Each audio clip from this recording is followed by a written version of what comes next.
राज्याचे उपमुख्यमंत्री अजितदादा पवार, माजी मंत्री जयंत पाटील, आमदार रोहित पवार हे राष्ट्रवादी पक्षाच्या फुटीनंतर इस्लामपूरमधील महात्मा फुले शिक्षण संस्थेच्या विविध उपक्रमांच्या उद्घाटन सोहळ्याप्रसंगी प्रथमच एका व्यासपीठावर एकत्र आले होते। उद्घाटनाच्या निमित्ताने एकत्रित आलेल्या अजित पवार आणि रोहित पवार या काका पुतण्यामध्ये चांगलाच कलगीतुरा रंगला।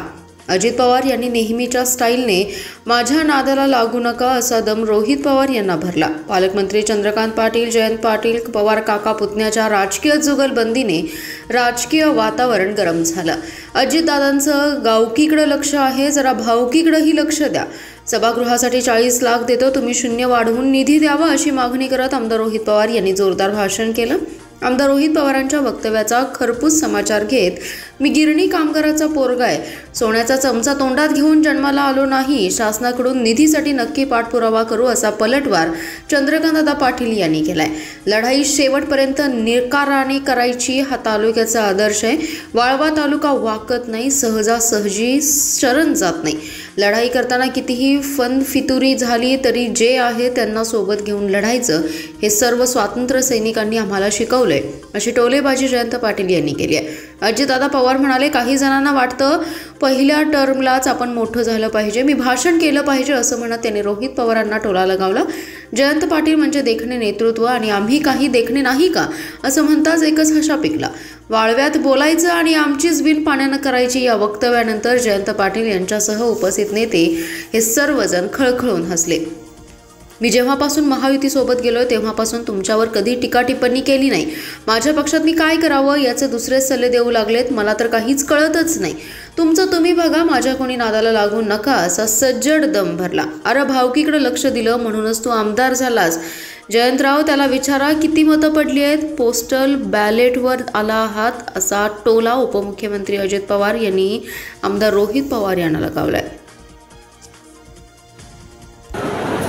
त्याच्यात आता मी आता माझ्या पक्षाचं काम करतोय, जयंतराव त्यांच्या पक्षाचं काम करतोय, पण माझ्या पक्षात कुणी काय करावं हे दुसरेच सल्ले द्यायला लागले। मला तर काही कळतच नाही काहीच। अरे तुमचं तुम्ही बघा ना, आमचं आम्ही बघू ना, काय करायचं आणि काय नाही करायचं। मगाशी बोलत असताना काहींनी सांगितलं किंवा दादा गावकीकडे लक्ष आहे, भावकीकडे पण लक्ष द्या। भावकीकडे लक्ष दिलं म्हणूनच तू आमदार झालास। जरा जयंतराव त्याला विचारा किती मतं पडली, पोस्टल बॅलेट मध्ये आलाय आपण। त्याच्यामुळं माझ्या कुणी मागे लागू नका, तुम्ही तुमचं काम करा, मी तुम्हाला एक अक्षर बोलणार नाही। मी जयंतराव ज्यावेळेसपासून मी आमच्या महायुतीमध्ये आहे, मी कधी तुमच्या कुणावर टीका टाकली केली? काय कारण आहे? तुम्ही तुमच्या विचाराने चाललं, मी माझ्या विचाराने चाललो, आणि शेवटी आपल्याला साध्य काय करायचंय? महाराष्ट्राचा सर्वांगीण विकास, शिवशाहू फुले आंबेडकरांची विचारधारा, त्याच्यामध्ये आम्ही कुठं कॉम्प्रोमाइज करतच नाही। आणि त्यामुळे मला तर मगाशी यांची सगळ्यांची भाषणं झाली तसं माझं संकट चाललेलं होतं आणि जयंतराव गेले। मला वाटलं की मला एकाने सांगितलं, रोहितनं सांगितलं, जयंत पाटलांचं 12 वाजता काय हेलिकॉप्टर आहे आणि मला त्या हेलिकॉप्टरमधनं जायचं। अरे म्हटलं, माझं भाषण ऐकायला नेमकी दोघं नाही येत। मी तरी सगळं ठरवलेलं होतं, हे बोलून मात्र गेली। त्याच्यामुळं पण ती आली। शेवटी माझं नशीब फार चांगलं आहे, कसं का होईना ते पुढा जुळूनच येत आहे। मित्रांनो, मला एवढंच सांगायचं, मगाशी ह्यांनी तर माझ्या सांगितलं, आवाजात प्रेमळपणा असलेलं देखणं नेतृत्व। जयंतराव पाटील, आम्ही काही देखणे नाहीये। वाळव्याला बोलवायचं, इथं बोलवायचं तर आमचीच बिन पाण्याची करायची, ही देखणार आणि आम्ही काय बिन देखणार आहे? तुला बघतोच घे माझ्याकडे कसं काय येते।